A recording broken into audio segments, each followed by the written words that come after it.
Genesis 17. The Covenant of Circumcision. When Abram was 99 years old, the Lord appeared to him and said, I am God Almighty. Walk before me and be blameless.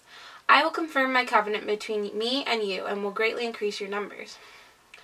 Abram fell face down, and God said to him, As for me, this is my covenant with you. You will be father of many nations. No longer will you be called Abram, but your name will be Abraham. For I have made you a father of many nations. I will make you very fruitful.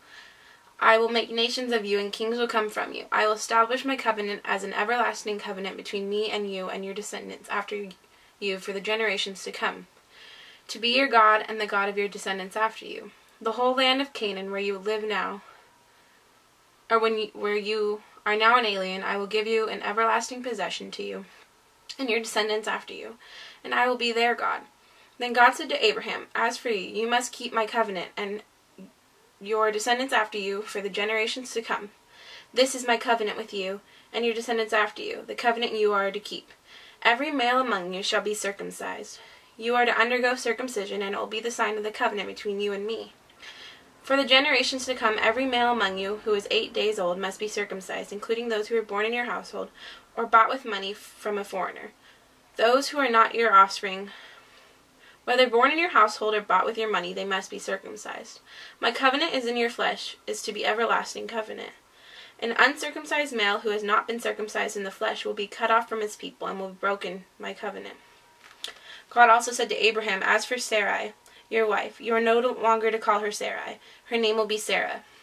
I will bless her and will surely give you a son by her. I will bless her so that she will be the mother of nations. The king of all people will come from her. Abraham fell face down. He laughed and said to himself, Will a son be born to a man 100 years old? Will Sarah bear a child at the age of 90? And Abraham said to God, If only Ishmael might live under your blessing. Then God said, Yes, but your wife Sarah will bear you a son, and you will call him Isaac. I will establish my covenant with him as an everlasting covenant for his descendants after him. And as for Ishmael, I have heard you. I will surely bless him. I will make him fruitful and will greatly increase his numbers. He will be the father of 12 rulers, and I will make him into a great nation. But my covenant I will establish with Isaac, whom Sarah will bear to you by this time next year. When he had finished speaking with Abraham, God went up from him. On that day Abraham took his son Ishmael, and all those born in his household or bought with his money, every male in his household, and circumcised him.